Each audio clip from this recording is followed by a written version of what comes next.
Hello and welcome to today's class. I am Dr. Niti Rathod, author of chempandit.com. आज हम पढ़ेंगे class 9 का chapter 3 का part 2। और सबसे पहले तो आई एम वेरी सॉरी कि ये वीडियो लेसन बनाने में मैं बहुत लेट हो गई हूँ, बिकॉज पिछले 10 दिनों से I was not keeping well.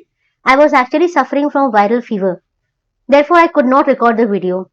तो इसलिए आज हम ये चैप्टर लेंगे और इसका सेकेंड पार्ट जो है पूरा कंप्लीट कर देंगे. आज इस चैप्टर में हम पढ़ेंगे about atomicity, about valency, ions क्या है, केमिकल फॉर्मूला किस तरह से लिखते हैं कंपाउंड का, और एक बहुत ही इंपॉर्टेंट कॉन्सेप्ट, सबसे इंपॉर्टेंट कॉन्सेप्ट मोल कॉन्सेप्ट, जो आगे आपको सभी क्लासेस में बहुत काम आएगा. तो चलिए शुरू करते हैं. Let's get started. Let's see what are molecules. ये तो हम जानते ही हैं कि एटम्स इंडिपेंडेंटली एग्जिस्ट नहीं कर सकते हैं, बिकॉज वो बहुत अनस्टेबल होते हैं.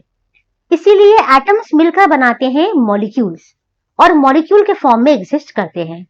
ठीक, तो इन on this basis we can define molecule as a group of 2 or more atoms that are chemically combined or bonded together by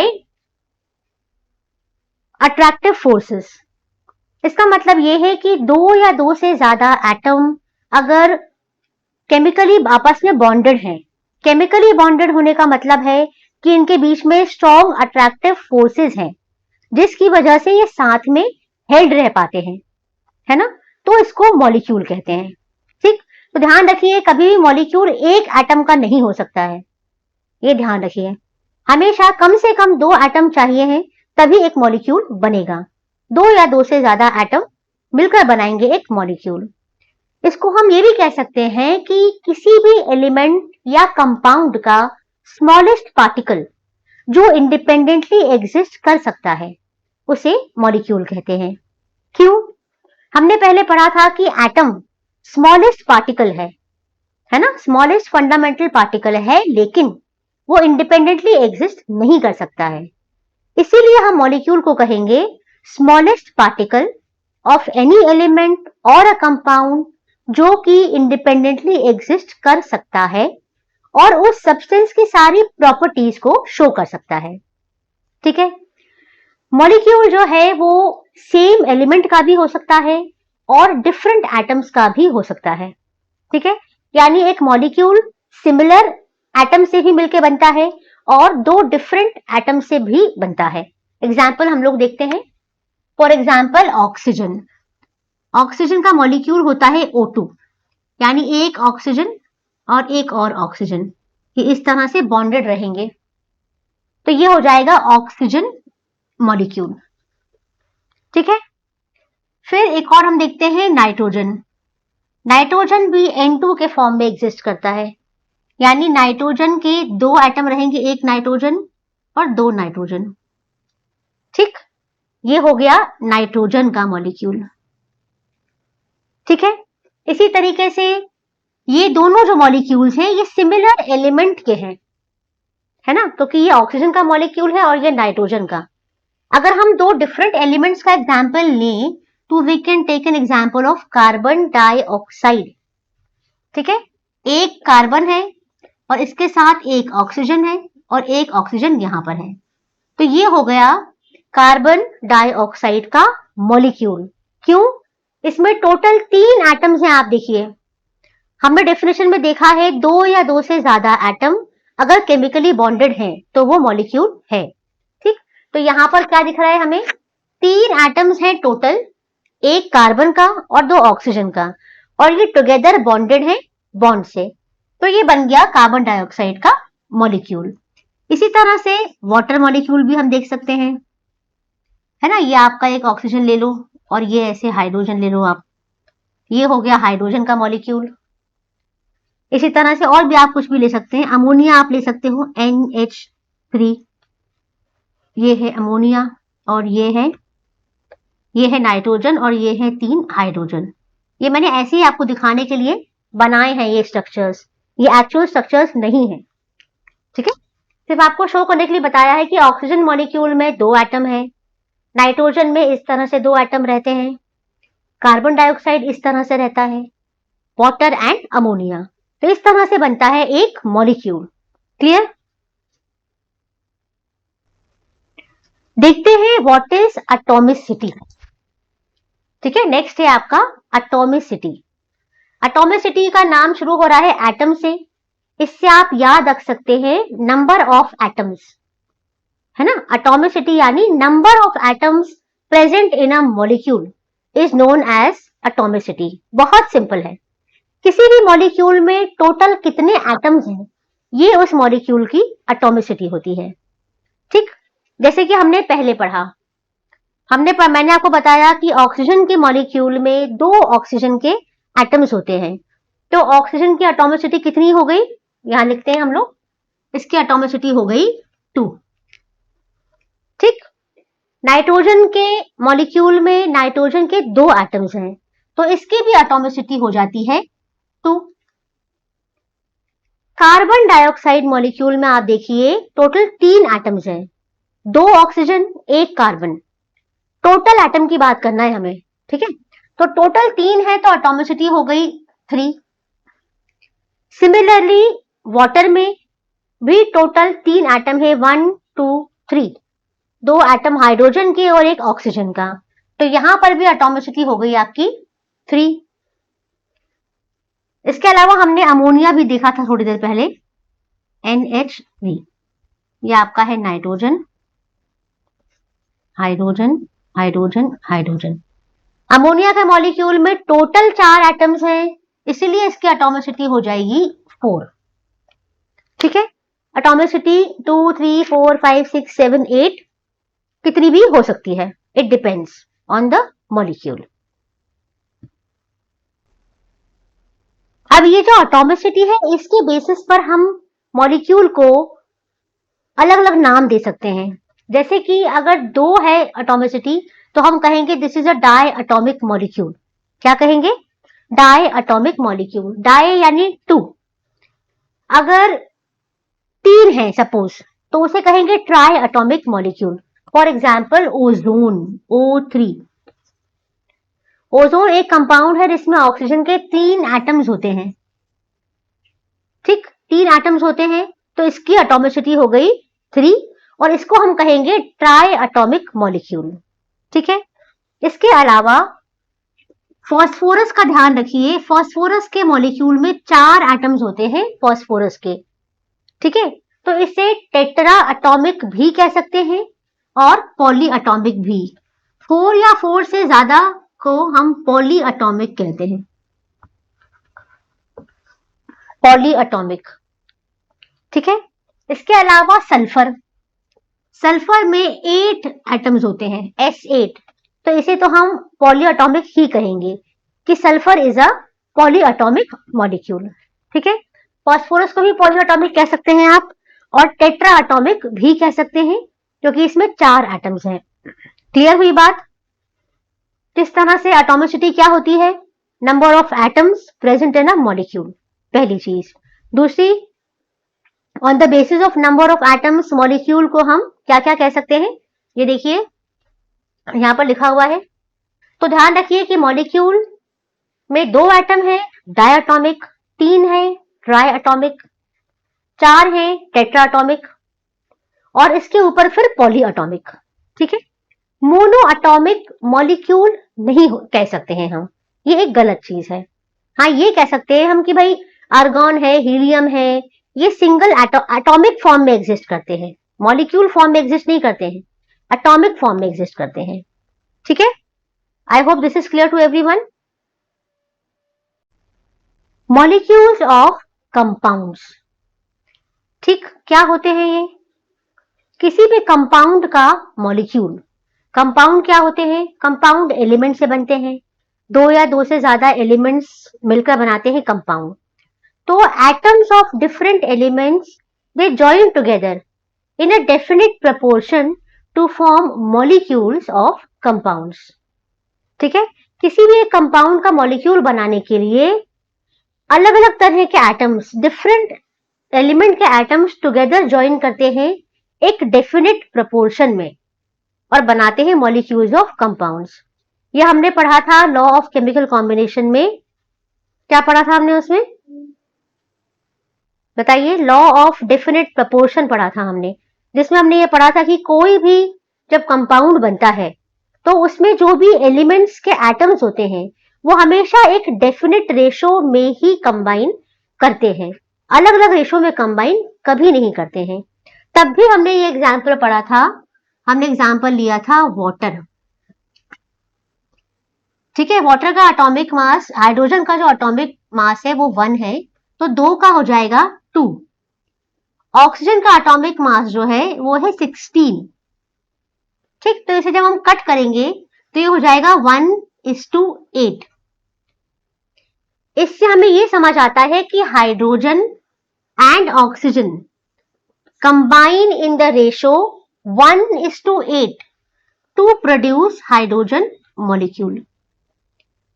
इसका मतलब ये है कि हाइड्रोजन एंड ऑक्सीजन 1:8 रेशो में कंबाइन करते हैं वाटर मॉलिक्यूल बनाने के लिए, और वो हमेशा ऐसा ही करेंगे।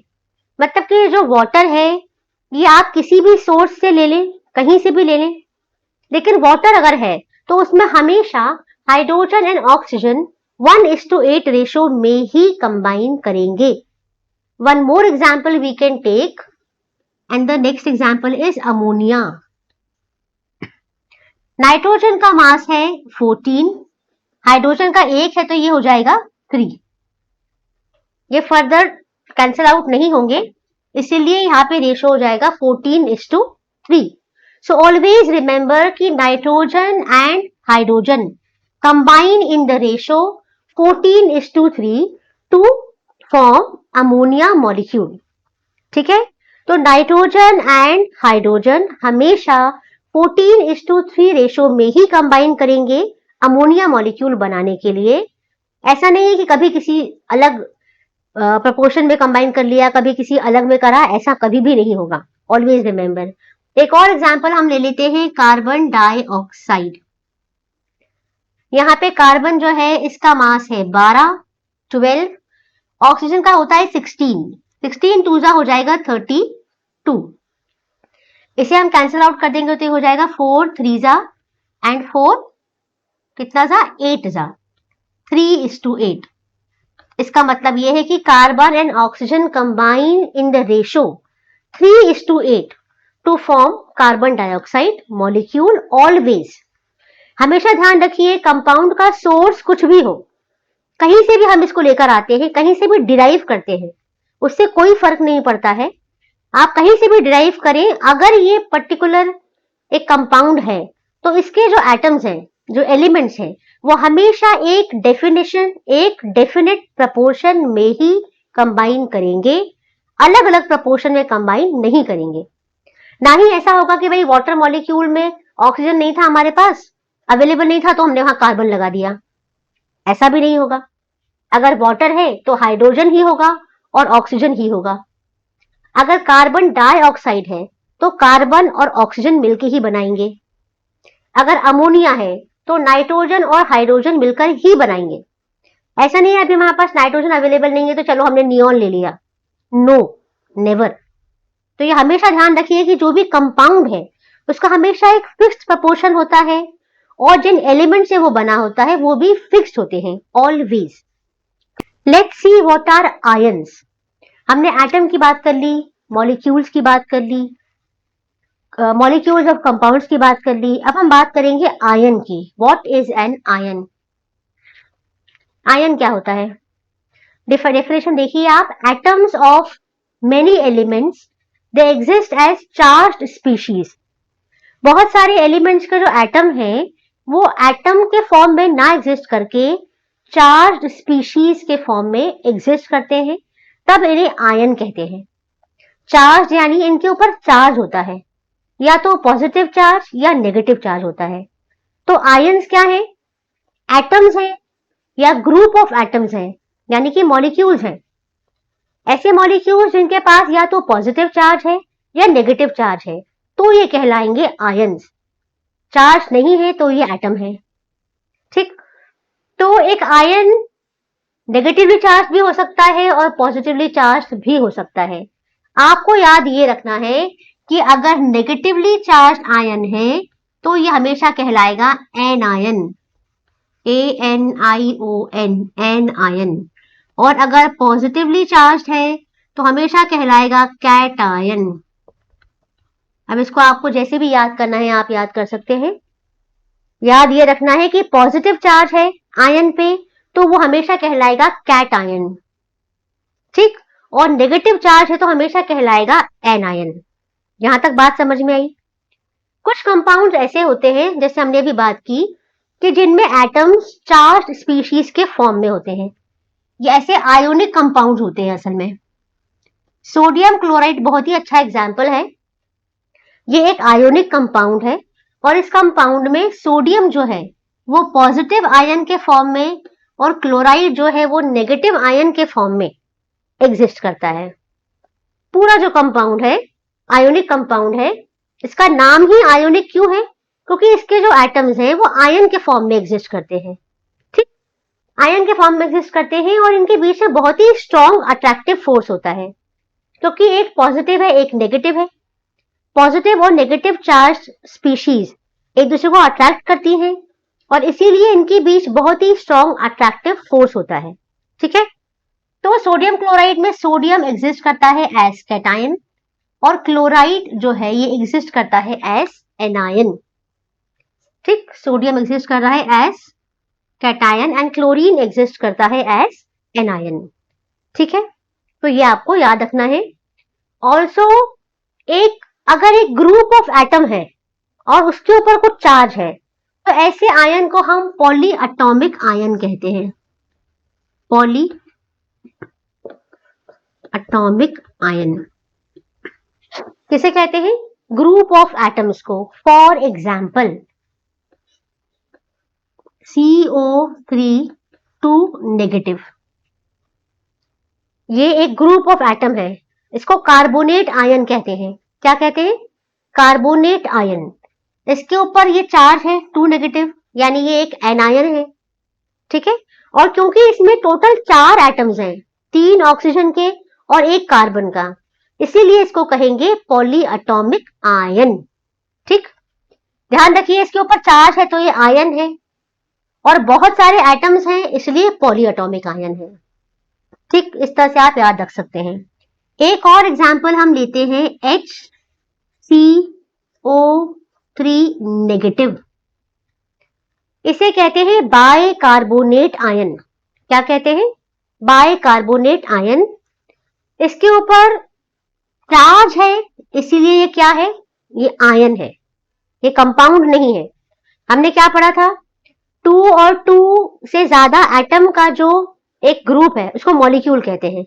तो ये मॉलिक्यूल होना चाहिए लेकिन मॉलिक्यूल नहीं है क्योंकि इस पे चार्ज है, पहली बात।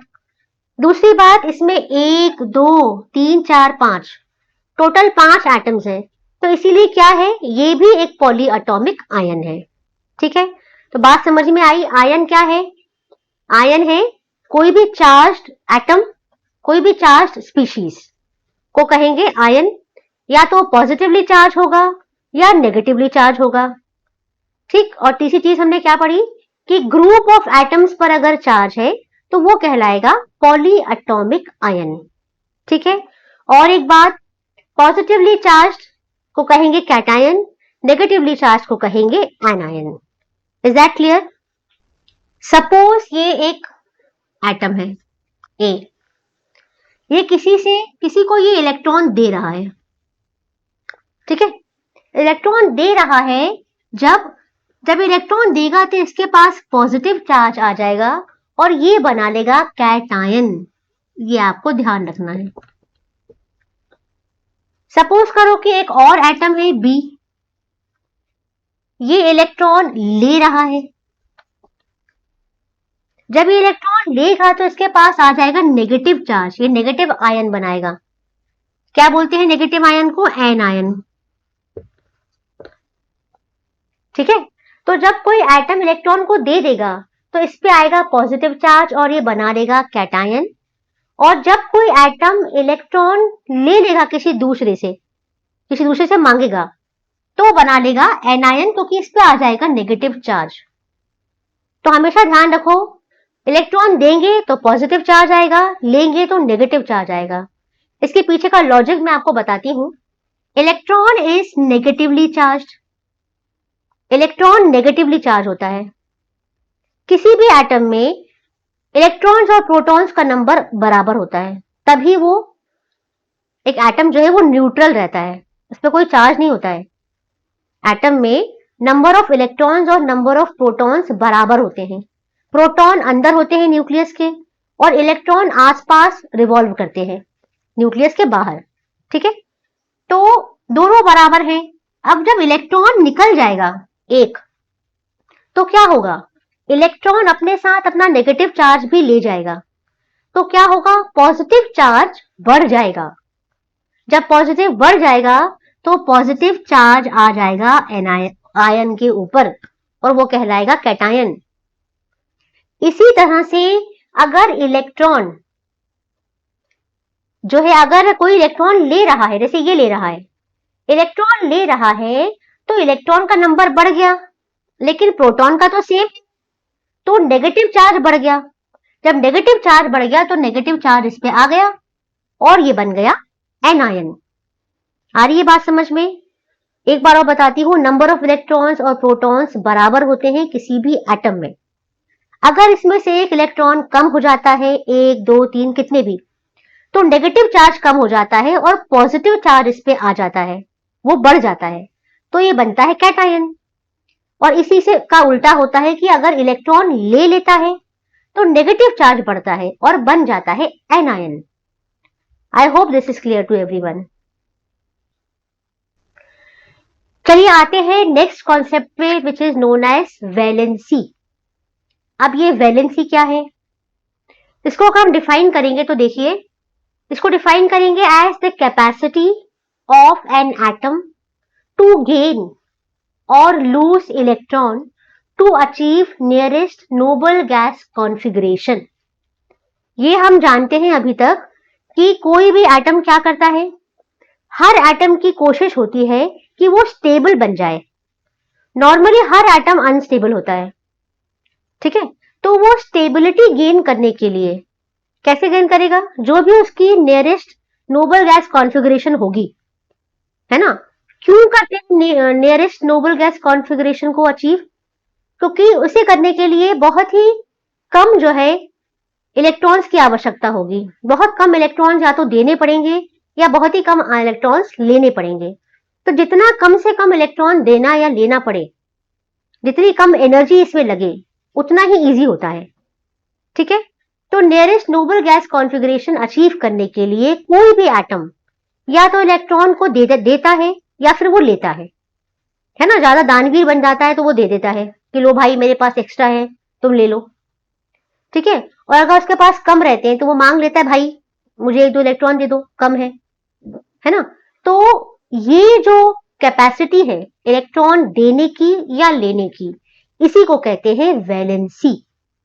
ठीक, इसको हम ऑल्सो डिफाइन कर सकते हैं एज एबिलिटी। देखिए second point, ability of an element to combine with other elements. एक एलिमेंट की दूसरे एलिमेंट से कंबाइन करने की जो कैपेसिटी है, जो एबिलिटी है, उसे भी वैलेंसी कहते हैं। ठीक है, कैसे पता चलेगा हमें किसी भी एलिमेंट की वैलेंसी क्या है? हमेशा ध्यान रखिए कि किसी भी एलिमेंट के एक एटम में, हर एटम में जो सबसे आउटर मोस्ट शेल होती है, सबसे बाहर वाली शेल, उसमें जितने इलेक्ट्रॉन्स फ्री रहते हैं, ऐसे फ्री रहते हैं कि या तो वो किसी दूसरे के पास जा सकते हैं या किसी और से इलेक्ट्रॉन ले सकते हैं। ठीक है, तो ये होती है इसकी वैलेंसी। इससे डिफाइन कर सकते हैं हम, ऑब्टेन कर सकते हैं किसी भी एटम की वैलेंसी। तो किसी भी एलिमेंट के एटम में जो आउटर मोस्ट शेल में जो इलेक्ट्रॉन्स फ्री होंगे, 1 2 3 4, वो उसकी वैलेंसी कहलाएगा। ठीक है, फॉर एग्जाम्पल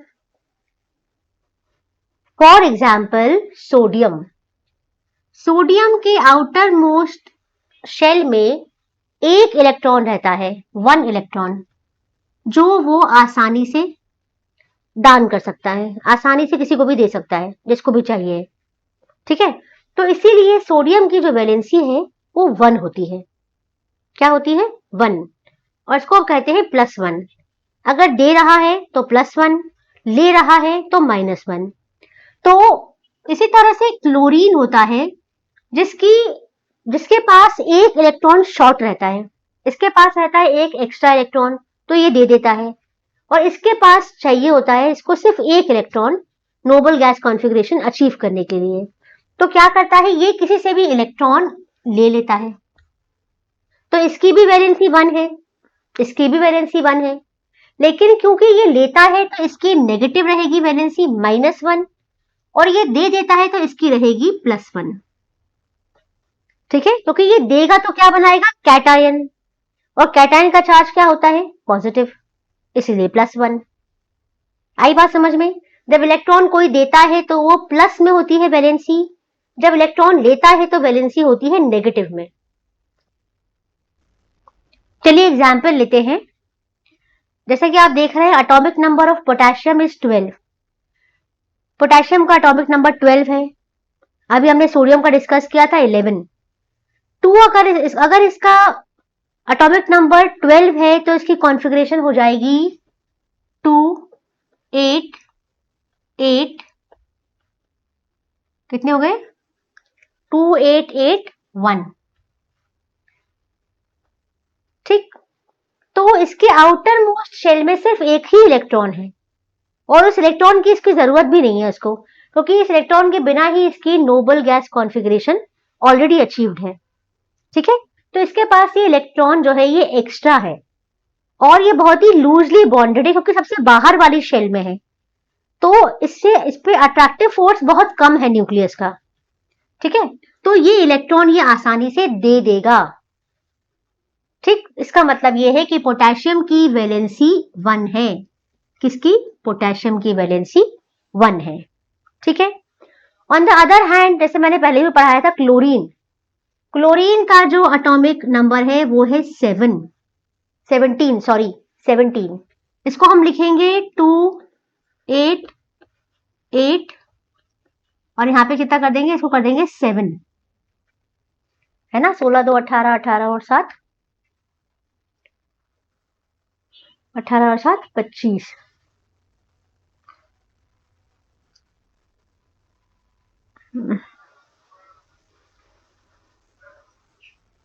दो 8 10 10 और 7।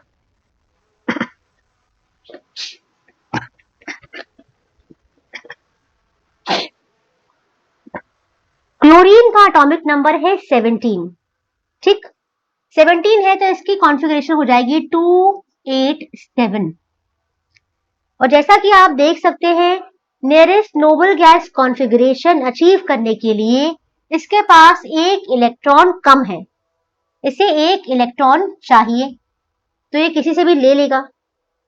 तो इसका मतलब ये है कि इसकी जो वैलेंसी है वो 1 है।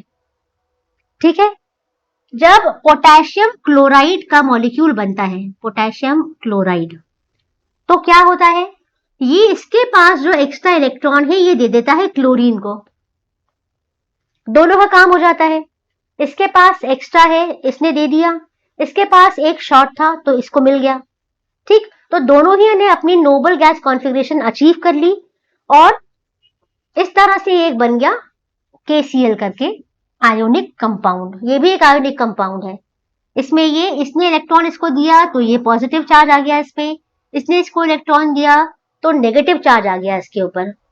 ठीक, 1 पॉजिटिव 1 नेगेटिव कैंसिल आउट हो जाते हैं, इसलिए ओवरऑल चार्ज शो नहीं करते हैं, ओवरऑल चार्ज लिखा नहीं जाता है इसके ऊपर। ठीक है, पर वैसे हमको मालूम होना चाहिए कि K पॉजिटिव हो जाएगा और क्लोरीन नेगेटिव हो जाएगा। जिसने इलेक्ट्रॉन दिया उस पर पॉजिटिव चार्ज आएगा, जिसने लिया उस पर नेगेटिव चार्ज आएगा। क्लियर?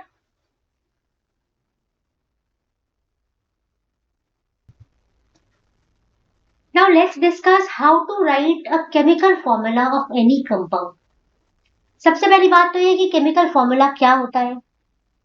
किसी भी कंपाउंड का केमिकल फॉर्मूला उसका सिंबॉलिक रिप्रेजेंटेशन होता है।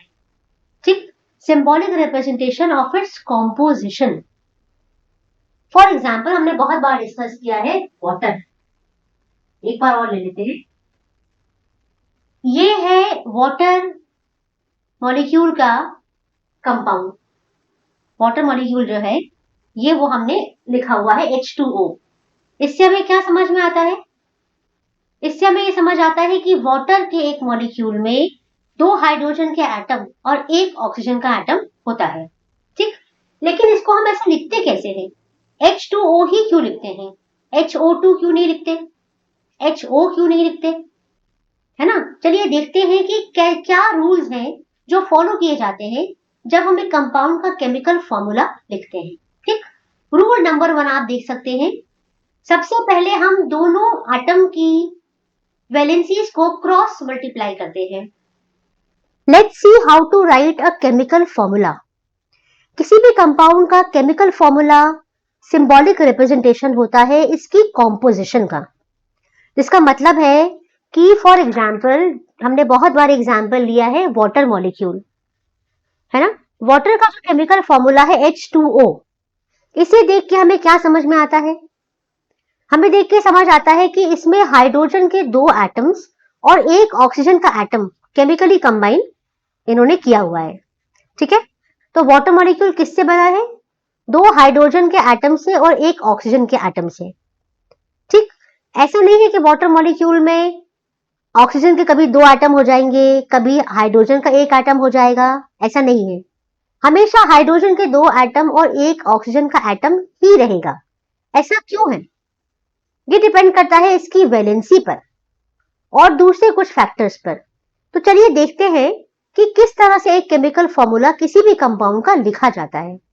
इसका सबसे पहला फॉर्मूला या पहला रूल जो है वो है कि हम दोनों एलिमेंट्स के केमिकल कंपाउंड का केमिकल फॉर्मूला जो हमें लिखना है उसमें जो दोनों एलिमेंट्स हैं उनकी वैलेंसीज को हम क्रॉस मल्टीप्लाई करते हैं। दिस इज रूल नंबर 1, ठीक। अब ये रूल नंबर 1 देखिए आप, हम बात कर रहे हैं मैग्नीशियम क्लोराइड की, Mg और Cl, ठीक। Mg मैग्नीशियम की वैलेंसी है 2, जो कि हमें याद रखनी है सभी का। जो देखो भाई 1 से 20 तक के तो जो आपके एलिमेंट्स हैं उनको तो आप रट लो 20 एटॉमिक नंबर तक के, ठीक। और जब एटॉमिक नंबर आपको लर्न हो जाएगा तो इलेक्ट्रॉनिक कॉन्फ़िगरेशन आप लिख सकते हो। इलेक्ट्रिक कॉन्फ़िगरेशन जब आप लिखोगे तो आपको इसका वैलेंसी पता चल जाएगा। तो it is that easy, not a difficult job. तो 1 to 20 एलिमेंट के एटॉमिक नंबर्स आपको याद होने ही चाहिए। तो मैग्नीशियम में होती है 2 वैलेंसी, क्लोरीन की होती है 1, ये हमने पहले पढ़ा है, याद है। मैग्नीशियम का हमने पढ़ा था एटॉमिक नंबर, क्लोरीन का हमने एटॉमिक नंबर पढ़ा था, ठीक। तो पहला रूल है क्रॉस मल्टीप्लाई करना है हमें दोनों के, क्या चीज? दोनों की वैलेंसी, Mg की 2, Cl की 1। रूल नंबर 2 क्या है? अगर कंपाउंड में एक मेटल है और एक नॉन मेटल है तो हमेशा मेटल को पहले लिखते हैं, मेटल का सिंबल, और नॉन मेटल का लिखते हैं बाद में, ठीक है। जैसे MgCl, तो पहले हमने लिखा है मैग्नीशियम क्योंकि ये मेटल है, और क्लोरीन एक नॉन मेटल है इसलिए हमने उसके बाद क्लोरीन का सिंबल लिखा है, ठीक है। रूल नंबर 3, अगर कंपाउंड किसी पॉलीएटॉमिक आयन से बना है, पॉलीएटॉमिक आयन क्या है? आयन, अगर पॉलीएटॉमिक आयन से बना है तो आयन को हम ब्रैकेट में एनक्लोज करते हैं और उसका जो रेशो है, जो भी नंबर है, उसको हम ब्रैकेट के बाहर लिखते हैं, ठीक। बट इन केस अगर नंबर ऑफ पॉलीएटॉमिक आयन 1 है तो ब्रैकेट की कोई जरूरत नहीं होती है। इसका क्या मतलब हो गया? सबसे पहली बात तो है कि MgCl2 को हम कैसे लिखेंगे? इसको हम क्रॉस मल्टीप्लाई करेंगे तो ये हो जाएगा MgCl2 मैग्नीशियम क्लोराइड, है ना। हमने यही बात करी ना, मैग्नीशियम और इसको क्रॉस मल्टीप्लाई करेंगे, यानी मैग्नीशियम की जो वैलेंसी है वो यहां चली जाएगी, क्लोरीन की यहां आ जाएगी, ठीक है। तो क्लोरीन की 1 है तो 1 को लिखते नहीं है, वो अंडरस्टूड होता है, सिर्फ 1 के बाद का लिखते हैं। तो मैग्नीशियम क्लोराइड का केमिकल फॉर्मूला हमने लिख दिया MgCl2, ठीक है। क्लियर? इसी तरह से हम कार्बन और ऑक्सीजन की बात कर सकते हैं। कार्बन डाइऑक्साइड मॉलिक्यूल जब बनता है तो कार्बन और ऑक्सीजन की वैलेंसी अगर हम देखें तो किस तरह से हो जाएगी?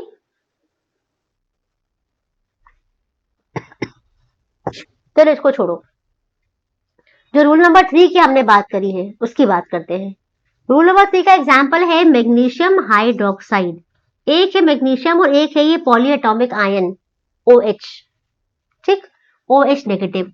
तो क्योंकि ये OH पॉलीएटॉमिक आयन है इसलिए इसको हम ब्रैकेट में ऐसे लिखेंगे।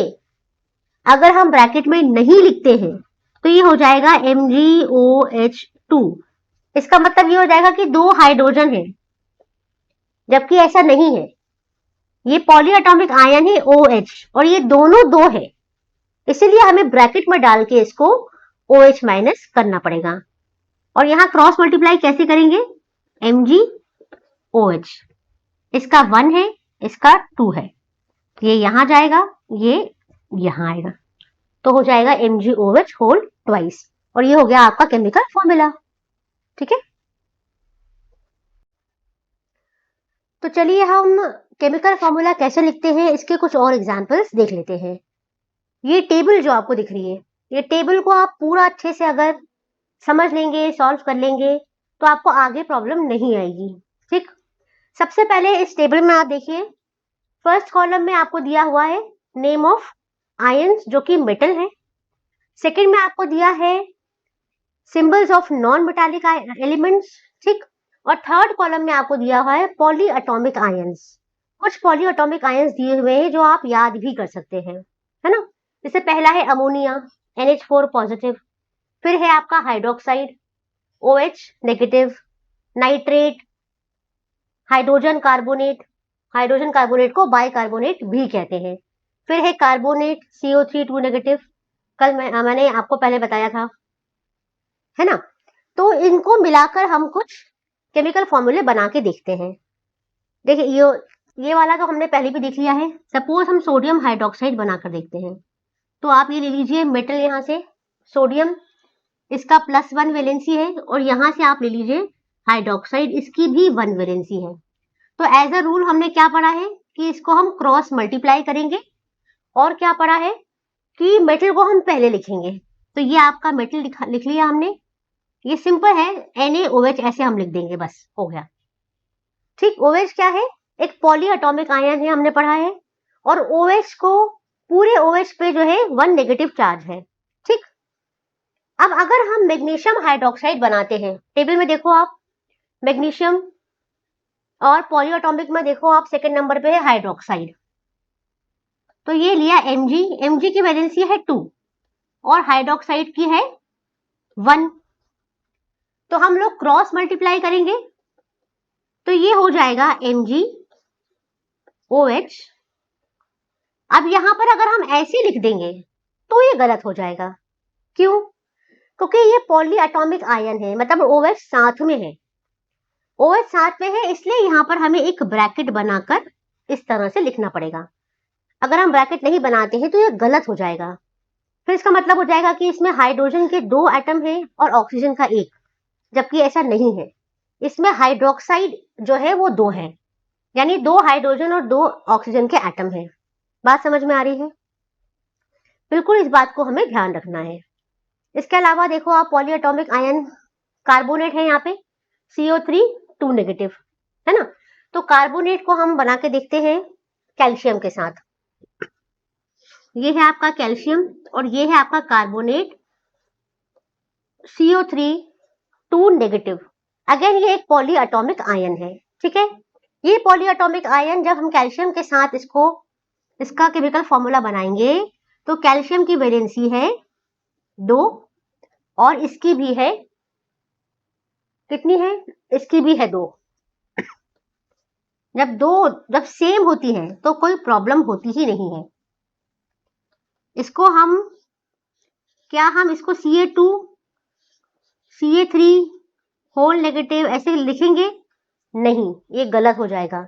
हम इसे ऐसे नहीं लिखेंगे, बल्कि इसे हम लिखेंगे कैसे? क्योंकि इसका 2 नेगेटिव और इसका जो 2 पॉजिटिव है ये कैंसिल हो जाएगा, इसीलिए हम इसे लिखेंगे CaCO3। ठीक है, CaCO3। तो इसीलिए इसे हम लिखेंगे CaCO3, ऐसे लिख देंगे हम। ठीक है, क्योंकि यहाँ पे 2 नेगेटिव जो चार्ज है ना वो इससे कैंसिल आउट हो जाएगा, इसीलिए CaCO3 ये हो गया आपका कैल्शियम कार्बोनेट। इसी तरह से हम और बहुत सारे जितने भी यहाँ पे दिए हैं इन्हें हम लिख सकते हैं। ठीक, इसमें सपोज कि हम जिंक क्लोराइड हमने कर लिया है, क्या जिंक क्लोराइड हम करके देखते हैं। ये है आपका जिंक और ये है क्लोरीन, टेबल में दिया हुआ है। जिंक का है 2 वैलेंसी, क्लोरीन का है 1, तो हम इसे क्रॉस मल्टीप्लाई करेंगे और मेटल को आगे लिखेंगे, तो ये हो जाएगा ZnCl2। ठीक है, इज दैट क्लियर? इस तरह से हम सभी तरह के सभी कंपाउंड्स के केमिकल फॉर्मूला लिख सकते हैं, right? Let's see what is molecular mass. Atomic mass तो हमने पहले पढ़ा हुआ है। एटॉमिक मास क्या है, उसे कैसे डिफाइन करते हैं, है ना, कार्बन 12 के रेफरेंस में डिफाइन करते हैं, ये हमने पढ़ा हुआ है। ठीक, फिर हमने एटॉमिक मास का यूनिट भी पढ़ा हुआ है, जो कि एटॉमिक मास यूनिट था पहले और अब वो यूनिफाइड मास है, ध्यान है। तो बात करते हैं मॉलिक्यूलर मास की। अब मॉलिक्यूलर मास क्या है, बहुत ही सिंपल सी बात है, किसी भी मॉलिक्यूल में जितने भी एटम्स हैं उन सब के एटॉमिक मासेस को आप ऐड कर दो तो आपको मिल जाएगा मॉलिक्यूलर मास। यानी किसी भी मॉलिक्यूल में जितने भी एटम्स हैं उन सब के एटॉमिक मासेस का टोटल या सम कहलाता है उसका मॉलिक्यूलर मास। तो उसी तरह से हम डिफाइन कर सकते हैं, molecular mass of a substance is the sum of the atomic masses of all the atoms present in that molecule of the substance. ठीक, तो ये रिलेटिव मास जो है मॉलिक्यूल का, इसको एक्सप्रेस करते हैं एटॉमिक मास यूनिट में, जैसा कि एटॉमिक मास करते हैं। ठीक है, एटॉमिक मास यूनिट यानी AMU पहले भी पढ़ा है, और AMU अब रिप्लेस हो गया है किससे, ये भी हमने पढ़ा है, अब ये रिप्लेस हो गया है U से, यूनिफाइड मास से। तो बहुत ही जल्दी से हम एक एग्जाम्पल इसका देख लेते हैं। किसका मॉलिक्यूलर मास देखेंगे, बहुत सिंपल सा एग्जाम्पल है वाटर, बार बार हमने पढ़ा है, पहले भी पढ़ा है, H2O। हमने पढ़ा है हाइड्रोजन का एटॉमिक मास है 1U, 1 यूनिफाइड मास, और ऑक्सीजन का है 16 यूनिफाइड मास। कैसे पता चला हमें, एक टेबल है जो मैं अभी आपको बताऊंगी, उसमें भी आप देखो, और वैसे भी मैंने आपको बताया ही है कि आपको atomic masses and numbers of 1 to 20 element को बिल्कुल रट डालना है, आपको याद होना चाहिए। ठीक, तो हमें याद है कि ये 16 यूनिफाइड मास है और ये 1 है। अब क्योंकि यहाँ पर 2 हाइड्रोजन एटम्स हैं इसीलिए इसको हम 2 लिख सकते हैं, या 2 into 1 भी लिख सकते हैं। तो 2 + 16 हो जाएगा 18 यूनिफाइड मास। मतलब कि वाटर मॉलिक्यूल H2O का मॉलिक्यूलर मास कितना हो गया, 18 यूनिफाइड मास। क्लियर? एक और एग्जांपल देख लेते हैं, कार्बन डाइऑक्साइड। फिर हमको याद है कि कार्बन का जो एटॉमिक मास है it is 12U, 12 unified mass. Oxygen का हमने अभी पढ़ा था 16 यूनिफाइड मास इंटू 2 है ना ऑक्सीजन, तो हो गया 32 यूनिफाइड मास। जब इन दोनों को आप ऐड करोगे तो आपको आंसर मिलेगा 44 यूनिफाइड मास। यानी कार्बन डाइऑक्साइड का मॉलिक्यूलर मास है 44 unified mass. I hope this is very very clear to everybody. ठीक, एक और एग्जांपल लेते हैं, अमोनिया NH3। नाइट्रोजन का एटॉमिक मास है 14 यूनिफाइड मास, प्लस हाइड्रोजन का 1 है और 3 एटम है, तो हम लिख देंगे 3 यूनिफाइड मास। कितना हो गया टोटल, 17 यूनिफाइड मास। तो अमोनिया का मॉलिक्यूलर मास 17 यूनिफाइड मास है। ठीक है, तो ध्यान रखिए, एटम का मास एटॉमिक मास, मॉलिक्यूल का मास मॉलिक्यूलर मास। ठीक, तो मॉलिक्यूलर मास हमने कैसे निकाला, मॉलिक्यूल में जितने भी एटम्स हैं उनका एटॉमिक मास लिया यूनिफाइड मास में और उठाकर सबको ऐड कर दिया, ठीक, और हमें मिल गया molecular mass. I hope this is clear. एक टेबल है इसमें, वो हम लोग देख लेते हैं। ये है वो टेबल जिसकी मैं बात कर रही थी। देखो इस टेबल में 1 to 20 एलिमेंट्स के atomic masses and atomic number दिए हुए हैं, ठीक है, ये आपको रट लेना है हाइड्रोजन से लेके कैल्शियम तक।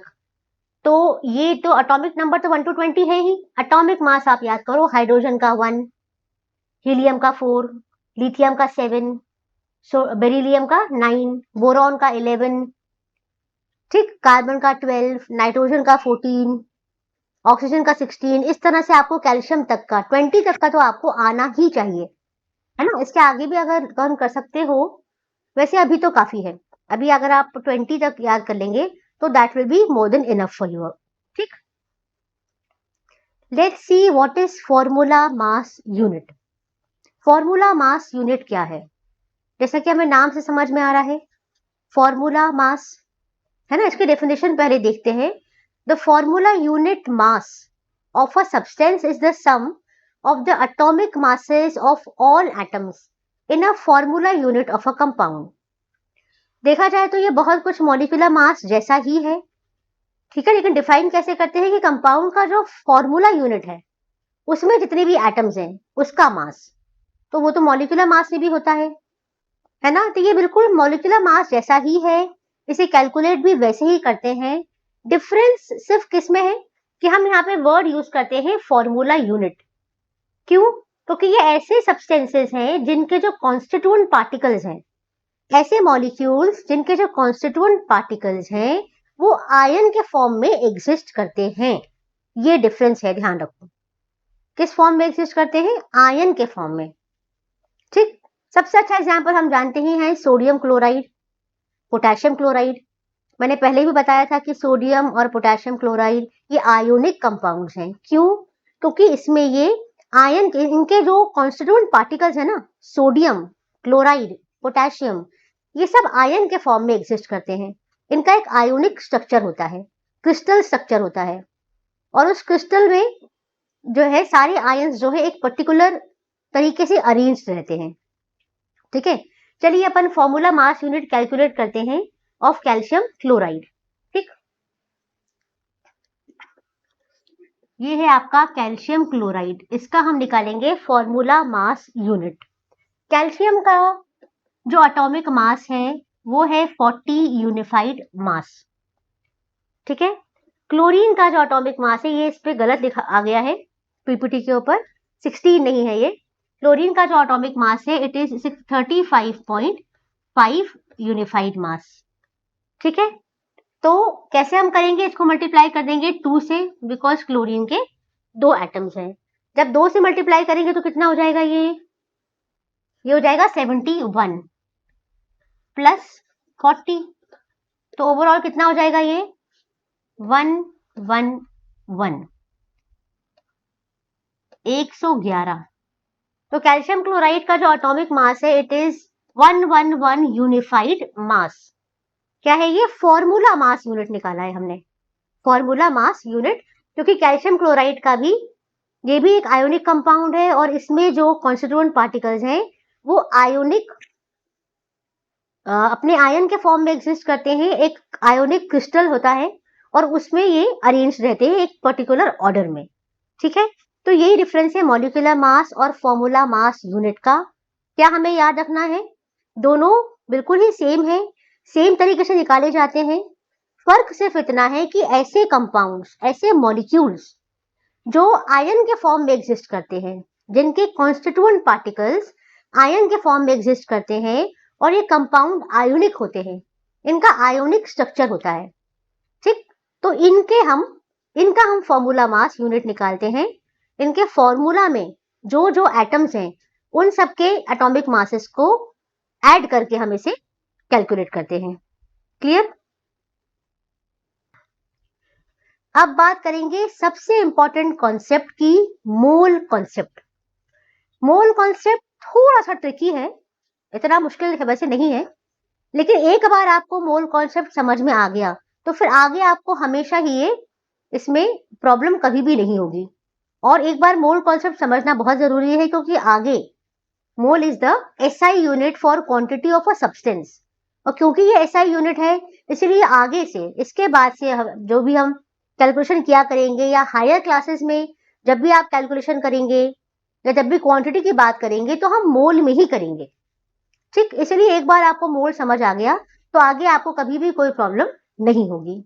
ठीक है, तो एक मोल जो है वो क्या है?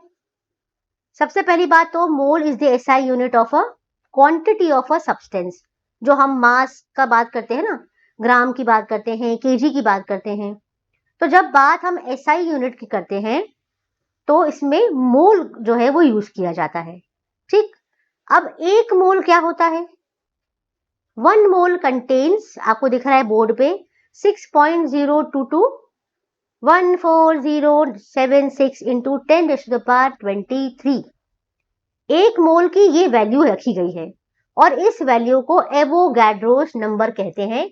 ये हमें हमेशा याद रखना है, एवोगैड्रोस नंबर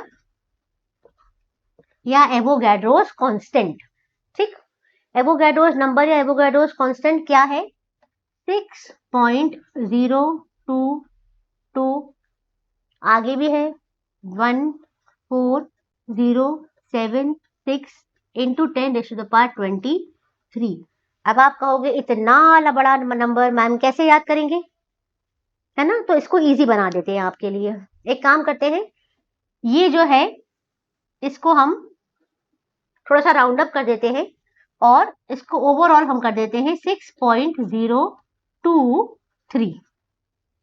अब तो हो जाएगा याद, 6.023 इंटू 10⁻23।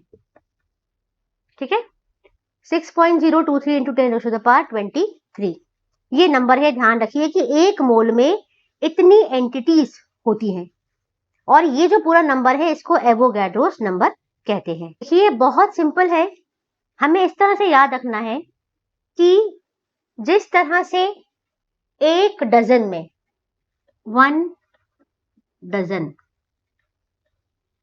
जिस तरह से एक डजन में कितने आर्टिकल्स या आइटम्स हो सकते हैं? 12 होते हैं। हाफ डजन की अगर हम बात करें तो 6 होते हैं, है ना? मैंने कहा 1 डजन बनाना यानी कि 12 बनानास हो गए, 12 बनाना। मैंने कहा टू हाफ डजन एप्पल, तो यानी 6 एप्पल्स हो गए।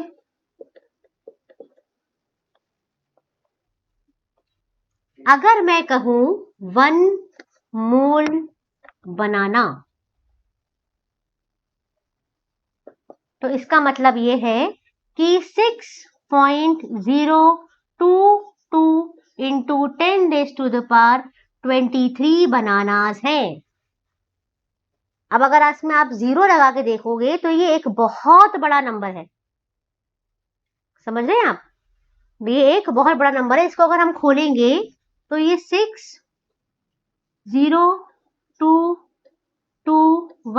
14076 और इसके बाद आप लगाते जाओ 0 0 0 0 0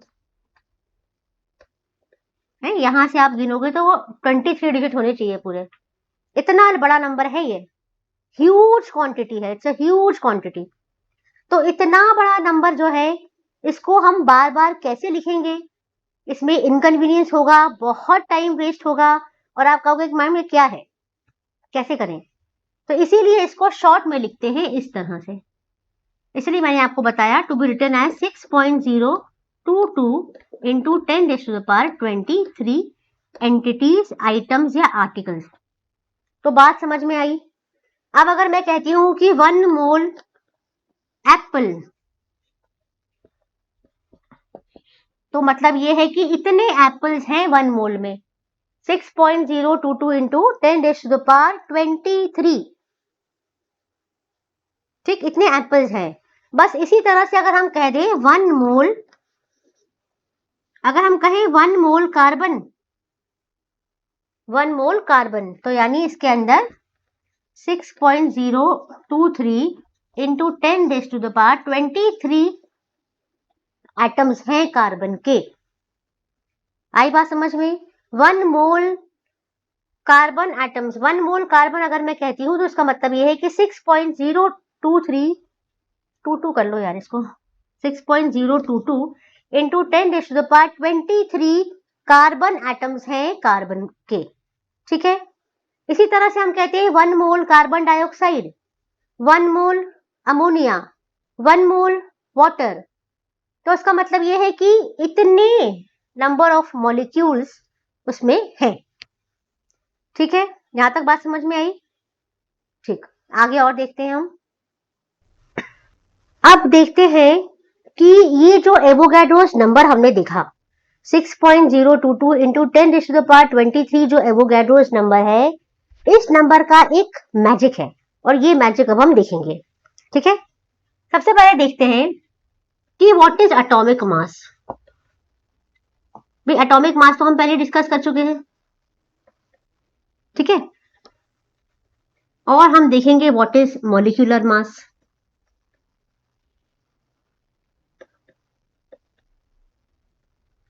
और हम साथ में देखेंगे molar mass.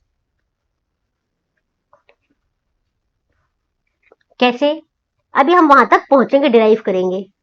Suppose atomic mass carbon का कितना है हम जानते हैं, 12 यूनिफाइड मास। ठीक है, इसी तरह से नाइट्रोजन का एटॉमिक मास है 14 यूनिफाइड मास। एटॉमिक मास क्या है ये हम ऑलरेडी पढ़ चुके हैं पहले। ठीक, फिर सपोज कि ऑक्सीजन का कितना है आपको मालूम है, 12 यूनिफाइड मास।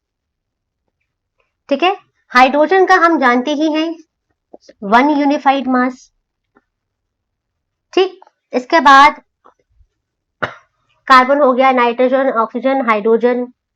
उसके बाद क्लोरीन का हमने देखा था 35.5 यूनिफाइड मास, एक्सेट्रा, ऐसे हम सबका लिख सकते हैं। ठीक है, तो ये सब क्या है, यूनिफाइड मास में है, एटॉमिक मास यूनिट में है। ठीक है, तो एटॉमिक मास क्या है, एक एटम का मास। तो कार्बन के एक एटम का मास है 12 यूनिफाइड मास, एक नाइट्रोजन के एक एटम का मास है 14 यूनिफाइड मास, एक ऑक्सीजन के एटम का एटॉमिक मास है 12 यूनिफाइड मास। इसी तरह से हम कुछ मॉलिक्यूल्स देखते हैं। मान लो कार्बन डाइऑक्साइड मॉलिक्यूल है, कार्बन डाइऑक्साइड का मॉलिक्यूलर मास अभी हमने देखा था 44 यूनिफाइड मास। मॉलिक्यूलर मास क्या है ये हम पढ़ चुके हैं। ठीक है, कार्बन डाइऑक्साइड मॉलिक्यूल का मास क्या होगा, इस मॉलिक्यूल में जितने भी एटम्स हैं उसके एटॉमिक मासेस का सम, यही हमने देखा था अभी, है ना। ठीक, तो ये हो गया 44 यूनिफाइड मास। इसी तरह से हमने वाटर को भी निकाला था कि वाटर का मोलर मास है 18 यूनिफाइड मास। ठीक, फिर इसी तरह से आप ले लो अमोनिया। अमोनिया का हमने कितना निकाला था, 17 यूनिफाइड मास। ठीक, मान लो कार्बन मोनोऑक्साइड का भी ले लेते हैं अपन, 16 और 12 कितना हो जाएगा, कार्बन का 12 और इसका 16, ये हो जाएगा 28 यूनिफाइड मास। ठीक, तो ये है एटॉमिक मास, ये है मॉलिक्यूलर मास, दोनों को हम यूनिफाइड मास में लेते हैं, ये हमने पढ़ा हुआ है। एटॉमिक मास क्या है मालूम है, मॉलिक्यूलर मास क्या है मालूम है। मोलर मास अब क्या है, मोलर मास एक नई टर्म आ गई। मोलर मास यानी किसी भी सब्सटेंस के एक मोल का मास। अगर मैंने कहा 1 मोल ऑफ कार्बन, तो यानी 1 मोल कार्बन का मास। 1 मोल कार्बन में कितने एटम्स हैं बताओ, 1 मोल कार्बन में कितने एटम्स हैं, 6.022 इंटू 10⁻23 कार्बन एटम्स है। अगर हमने कहा 1 मोल, इसको MOL ऐसे लिखते हैं, ठीक है, 1 मोल कार्बन, तो यानी इसमें है 6.022 इंटू 10⁻23 एटम्स। अब अगर मुझे कार्बन, 1 मोल कार्बन का मोलर मास जानना है तो मुझे क्या करना पड़ेगा, बताओ, है ना। आप कहोगे कि भाई 1 मोल कार्बन का जो मोलर मास है मैम वो ऐसे निकालेंगे कि 1 में 12 है, 1 का एटॉमिक मास है 12, तो 12 को हम मल्टीप्लाई कर देंगे 1 मोल से। जाहिर सी बात है, कार्बन का एटॉमिक मास है 12, ठीक है, इसको हम मल्टीप्लाई कर देंगे 1 मोल कार्बन एटम से। 1 मोल कार्बन एटम में इतने एटम्स हैं, इनको मल्टीप्लाई करेंगे तो हमें आंसर मिल जाएगा, है ना। कमाल की बात यह है कि यहां पर आपको मल्टीप्लाई नहीं करना है, और यही मजेदार बात है, यही इस नंबर का मैजिक है। ठीक है, क्या मैजिक है कि यहां हमें मल्टीप्लाई करने की कोई जरूरत नहीं है, यही इस नंबर का मैजिक है, इस नंबर का जादू है। मतलब यही एवोगैड्रो नंबर की खासियत है कि हम डायरेक्टली 1 मोल कार्बन का मोलर मास लिख सकते हैं। कैसे? हम क्या करेंगे, 1 मोल कार्बन, एक कार्बन का एटॉमिक मास है 12 यूनिफाइड मास, तो हम 1 मोल को लिख देंगे, 12 को ही कॉपी करेंगे और यूनिफाइड मास की बजाय लिख देंगे ग्राम। ये हो गया 1 मोल कार्बन का मोलर मास। है मैजिक, यही इस चीज का मैजिक है, ये इस नंबर का यही मैजिक है। इस नंबर में इतनी रिसर्च आप सोचिए कि की गई हुई है कि आपको कुछ भी नहीं करना है, किसी भी एटम का एटॉमिक मास या किसी भी मॉलिक्यूलर का मोलर मास जो है वो आपको लिखना है और यूनिफाइड मास को रिप्लेस कर देना है ग्राम से, तो आपको मिल जाएगा उसका मोलर मास। और एग्जाम्पल देखते हैं हम, नाइट्रोजन को ले लेते हैं। यहां पे नाइट्रोजन का एटॉमिक मास है 14 यूनिफाइड मास, ठीक है, और मुझे क्या चाहिए, इसका मोलर मास। मैं जानना चाहती हूं कि 1 मोल नाइट्रोजन का मास कितना है, तो मैं लिखूंगी नाइट्रोजन, यहां लिखूंगी 14 यहां से, और ये यूनिफाइड मास की जगह मैं लिख दूंगी ग्राम।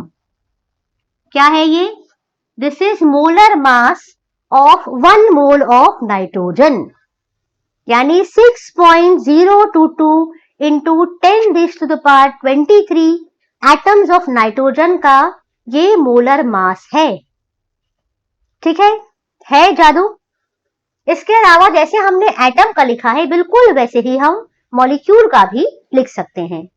जैसे कि आपका कार्बन डाइऑक्साइड है, अगर मैं कहूं कि 1 मोल कार्बन डाइऑक्साइड का मोलर मास निकालिए, तो कैसे निकालेंगे, कुछ नहीं है, हम कार्बन डाइऑक्साइड का मोलर मास जो मॉलिक्यूलर मास है वो लिख देंगे और यूनिफाइड मास की बजाय इसकी हम लिख देंगे ग्राम। तो 1 मोल कार्बन डाइऑक्साइड का मोलर मास है 44 ग्राम्स। है कितना इजी है, ये कितना सिंपल है, यही है आपका मोल कॉन्सेप्ट। ठीक, इसी तरह से अमोनिया ले लो आप, 1 मोल अमोनिया में, अमोनिया का मोलर मास कितना है, तो इसका मोलर मास है 17 और इसको करो आप ग्राम, 17 grams.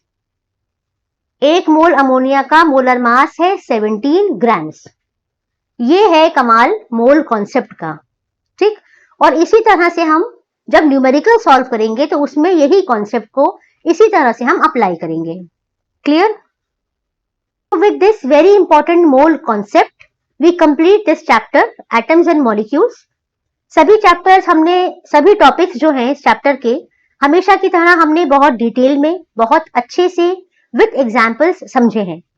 Still if you have any doubt, तो आप अपना जो डाउट है वो कमेंट बॉक्स में कमेंट कीजिए and I will get back to you. Also, if you like the video content of this channel, the video lessons of this channel, then do like and subscribe, and yes, don't forget to share it with your friends. Thank you. Bye-bye.